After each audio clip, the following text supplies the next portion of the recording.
আসসালামু আলাইকুম। সবাই কেমন আছেন? আশা করি ভালো আছেন। আমিও ভালো আছি। আজকে যে গল্পটা আপনাদেরকে শোনাবো সেটা কোনো সিনেমার গল্প না, মুভির গল্প না। এটা আমার জীবনে ঘটে যাওয়ার একটি ঘটনা আপনাদের সাথে শেয়ার করতে চাই। আমাকে দেখতে এসেছে পাত্রপক্ষ থেকে। তো ছেলে আর ছেলের ভাই এসেছে, সাথে ওর মা এসেছে। তো আমাকে দেখতে আসার পর আমাকে খুব পছন্দ করেছে, যে বলছে যে এখনই বিয়ে করে ফেলবে। এখন ছেলে পছন্দ করার পরে যখন বিয়ে করতে চাইলো, তখন ছেলেটা সম্পর্কে জানি ভালো পয়সাওয়ালা। তখন আমরা অত কিছু খবর নিইনি, যে ব্যবসায়ী এতটুকু জানি। পরে ছেলে একটা জিনিস আমার কাছ থেকে গোপন রাখছিল, কারণ ছেলে যদি দেখতে এসে পছন্দ হয়েছে বিদায় গোপন রাখছে।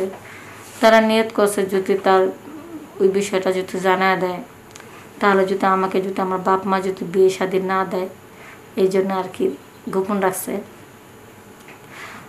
কী জিনিসটা গোপন রাখছে এটা আমি পরে বলতেছি। যাই হোক, বিয়ে হইলো, অনেক আনন্দ ফুর্তি হইলো। তো এই মুহূর্তে তাড়াতাড়ি করে বিয়ে দিল। বিয়ে দেওয়ার পরে আমাকে ওই রাত্রেই বাড়িতে নিয়ে গেল। এখন হুট করে তার বাসা করে সাজাতে পারে নাই, কিন্তু স্বামী তো এক পলক আমাকে দেখে তার মাথা নষ্ট হয়ে গেছে। এখন ওই মুহূর্তে যদি আমার বিয়ে না করতো তাহলে তো মাথা ঠান্ডা করতে পারতো না। পরে আমার বিয়ে করে বাড়িতে রুমের ভিতরে নিল। নেওয়ার পরে আমার খুব ভালোভাবে আদর যত্ন করলো। পরের দিনকার সকালবেলা আমি গোসল করলাম, ফ্রেশ হইলাম। আমার কাছে ভালো লাগলো। আমার শাশুড়ি ভালো নাস্তা বানাতে পারে, সকালবেলা ভালো নাস্তা সবার জন্য বানাইলো। আমারও তো প্রায় এক সপ্তাহ পর্যন্ত আমার কোনো নাস্তার মধ্যে বা ঘরের কাজ কামের প্রতি হাতই দিতে দেয় নাই। তোমার হাতে মেহেন্দি লাগাইছি, কোনো নাস্তা কোনো কাজ কামে হাত দেওয়ার দরকার নেই। এই আমার ছেলে 2টা মাস থাকবে বাড়িতে, এই 2 মাস পর্যন্ত আমার ছেলের যত্ন নেবে, আমার ছেলের সেবা করবা, এরই তোমার কাজ। তখন এই কথাটা শোনার পর থেকে আমি চমকায় গেলাম। কী ব্যাপার, 2টা মাস থাকবা, 2টা মাসে আমি সেবা যত্ন করুম? তার মানে আমার স্বামী কই যাইব? ওই যে আপনাদেরকে আগে বলছিলাম না, যে একটা কথা আমি গোপন রাখছিলাম। তো কী কথা গোপন রাখছিলাম সেটা এখন বলবো। তো 2 মাস পর্যন্ত আমি ভালো করে যত্ন নিলাম। তারপরে বলতে লাগলাম, আচ্ছা আমার শাশুড়ি আম্মা যে বলো যে 2 মাস ভালো করে 2 মাস থাকবো আমার ছেলে, 2 মাস ভালো করে যত্ন নেওয়ার জন্য, তোমার সেবা করার জন্য, তুমি 2 মাস পর কই যাবা? আমার জামাই কোনো কথা বলতেছে না, চুপচাপ রয়েছে। তারা 2 মাসের ভিতরে তাদের নিজের গোছ গাছ সব কিছু করলো, ঠিকঠাক করলো। তারপর 2 মাস পরে আমার স্বামী বলতেছে, আসলে সত্যি কথা বলতে কি, তোমার আমি মন থেকে পছন্দ করে ফেলেছি। তোমাকে যখন আমি দেখতে যাই, সেদিন কিন্তু আমার বিয়ে করা একদম ইচ্ছা ছিল না। পাত্রী দেখতে যাচ্ছি, বিয়ে তো পরে করব। কিন্তু তোমাকে দেখার পর আমার মানে চিন্তা করলাম, যদি আমি তোমাকে দেখতে যাই, যদি বিয়েটা না করি, তাহলে তো তোমরা তো আমাকে দেখতে আসবা, আমার ব্যাপারে খোঁজ খবর নিবা। যখন জানতে পারবা যে আমি বিদেশে থাকি বা বিদেশে চলে যাবো বিদেশের কথা শুনলে যদি তোমার বাপ মা আমার কাছে বিয়ে না দেয়, এই জন্য আমি তোমার কাছে গোপন রাখছি। আসলে 2 মাস পরে আমার ফ্ল্যাট, আমি 10 বছর বিদেশে থাইকে এসেছি, আর 2 মাসের জন্য ছুটিতে আসছি। এখন বিয়ে করা হয়েছে, এখন আমি চলে যাব, 2 মাস যেহেতু হয়ে গেছে, এই জন্য তোমাকে বলি নাই। তখন আমার মনটা ভিতরে অনেক কষ্ট লাগলো। দেখো, আমার বাপ মা ইচ্ছা করলে আমার সারা জীবন বসা খাওয়াইতে পারতো, কিন্তু তোমার কাছে বিয়ে দিচ্ছি একটু আদর্শ ভালোবাসার জন্য। যেটা তুমি দিতে পারবা সেটা আমার বাপ মা দিতে পারবো না, এই জন্য তো তোমার কাছে আমার বিয়ে দিছে। আর এখন যদি তুমি বিদেশে চলে যাও, দিনের বেলা ভালোই থাকুন, কিন্তু রাত হলে তুমি যে আদর আমার করছো, যে ভালোবাসা আমার দেখাইছো, এই আদর ভালোবাসা কেটা আমার দিব? আমি কই পাবো কও?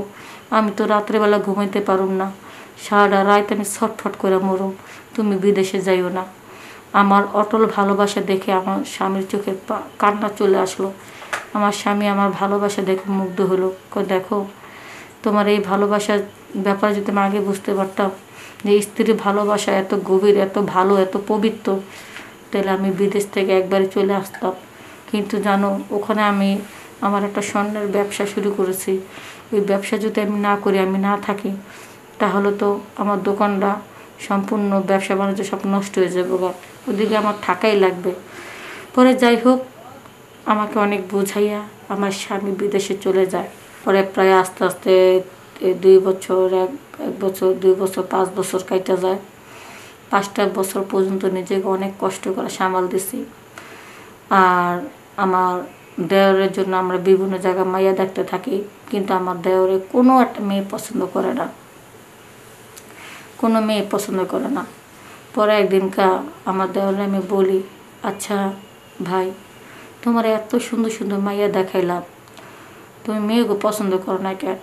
পরে আমার ভাবি, আপনার একটা কথা বলো, আপনি কাউরে বলবেন না তো? বলতে ভয় লাগে। তখন বলছি, বলো ভাই, আমি কাউরে বলুন না। ভাবি, আপনারা যেদিনকে বাই দেখতে যায়, আপনার রূপ দেখে বাই যেমন পাগল হয়ে গেছে লোগা। ভাই তো সাথে সাথে বলতে পারলো যে আমি এক্ষুনি মেয়ের বিয়ে করব, কিন্তু আপনার রূপ দেখা বাইর থেকে বেশি পাগল হয়ে গেছি গা আমি। কারণ আমি বলতে পারিনি, কারণ বড় ভাই মাইয়া দেখতেছে, হ্যাঁ জন্য বিয়ে করামো। এর মধ্যে আমি মায়ের কেমনে কই, বড় ভাইরে কেমনে কই যে এই মাইয়া আমার পছন্দ হয়েছে, আমি বিয়ে করুন? আপনি কোন? যেই জায়গায় বড় ভাই পছন্দ করছে সেই জায়গাকে আমি বলতে পারি, কিন্তু আপনার প্রতি যে ক্রাশ খাইছে আমি, আজ পর্যন্ত ওই মনটার মধ্যে অন্য কোনো মাইয়া নিয়ে চিন্তা ভাবনা করতে পারিনি। জানেন, আপনারা যেদিনকে আপনার বিয়ে করে বাসায় নিয়ে এসে, আপনার সাথে আপনার যে বিয়ে করছে কোনো অনুষ্ঠানও তো করতে পারেনি, তাড়াহুড়া করে বিয়ে করছে না, এই জন্য তো ওই অবস্থায় তো বাসায় নিয়ে এসে। কিন্তু ভাই তো আপনার ওদিনকার রাত্রে ছাড়ে নাই। যেভাবে ভাই আপনার সাথে মজা করছে, ভাইয়ের পাশের রুমটা তো আমার রুম ছিল, আমি সারা রাত জায়গা থাইকা ভাইয়ের কথাবার্তা, আপনার কথাবার্তা, আপনাদের সব কিছু শব্দ আমি পাইছি। ওই দিন থেকে আরও ফিলিংসটা বাইরে গেল আপনার প্রতি। কিন্তু এখনও পর্যন্ত আপনার একটু ভালোবাসার আশা আমি বসে রয়েছি। তখন আমি বললাম, এসব আপনি কী কইতেছেন? তো আমি মনে করি আপনার ভাইয়ের থেকে আপনি যদি আমার বিয়ে করতেন না, তাহলে আমি অনেক সুখী হইতাম। কারণ আপনার ভাইয়ের টাকা পয়সার প্রতি আমার লোভ নেই, একটু আদর্শ ভাগের প্রতি লোভ ছিল। আপনি যেহেতু বাংলাদেশে থাকেন, আপনি তার বিদেশে যান নাই বা বিদেশে যাবেন না। আমার এমন একটা মানুষের দরকার ছিল যে মানুষটা সবসময় আমার পাশে থাকতো। আজকে যদি আপনি আমার বিয়ে করতেন, তাহলে আমি সুখী হইতাম। এই 5টা বছর স্বামী ছাড়া আমার থাকতে হতো না। আমি আজকে কষ্ট করতেছি, আর আপনার ভাই ওদিক থেকে কষ্ট করতেছি। টাকা পয়সা কি মানুষের জীবনে সুখ? তখন আমার দেওর বলল, আচ্ছা ভাবি, সত্যি আপনার কাছে ভালোবাসাটাই সবচেয়ে বড়? হ্যাঁ। তাহলে ভাবি, আমি তো আপনার দেওর, আমার ভাইয়ের বউ, তাতে কী হয়েছে?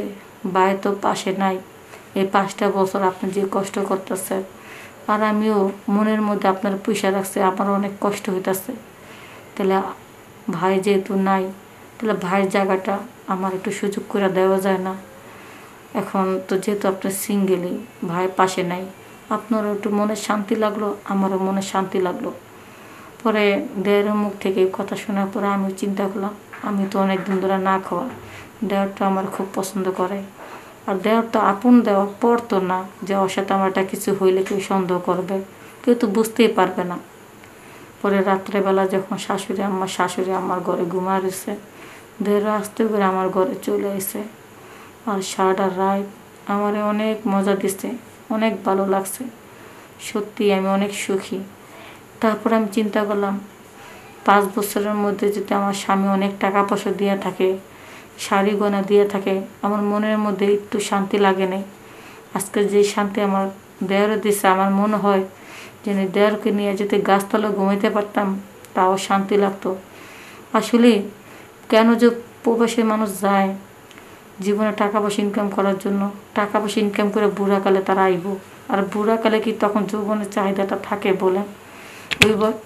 ওই বয়সে আসলে কি না আসলে কি? তা যাই হোক, যতদিন পর্যন্ত আমার স্বামী না আসে, ততদিন পর্যন্ত আমার দেওরের সাথে আমি অনেক মজা করতে লাগলাম। আমার দেওর কলেজে যায় ঠিক মতো, মন্দির শান্তি থাকে, ফুরফুরা থাকে। এখন বলি যে চলো দেওর, তোমাকে বিয়ে করা দিই, সুন্দর সুন্দর মাইয়া দেখা। ভাবি, তুমি আমার যে মজা দিতেছ, আমার তো মনে হয় কোনো মাইয়ে এই মজা দিতে পারবো না। তা আমার দেওর আর মেয়ে মানুষ লাগে নাই কা। আমার স্বামী প্রায় 20 বছর কাটায় তারপর দেশে এসে ওই 20টা বছর পর্যন্ত আমার দেওরে আমার খুশি রাখছে। তারপর আমার স্বামী আসার পরে তারপর আমার দেওরে বিয়ে করছে। তো বন্ধুরা, স্বামীরে ঠকাইয়া হয়তো দেওরের সাথে ইটিস পিটিস করেছি, এরকম ঘটনা ঘটে এই সমাজে। যে ঘটনাটা আমার সাথে ঘটেছে, আসলে এই কাজটা করা ঠিক না। তোমরা কিন্তু স্বামীরে ঠকা তোমাদের দেওরের সাথে ইটিস পিটিস করো না। সবাই ভালো থাকবা, সুস্থ থাকবা। আসসালামু আলাইকুম।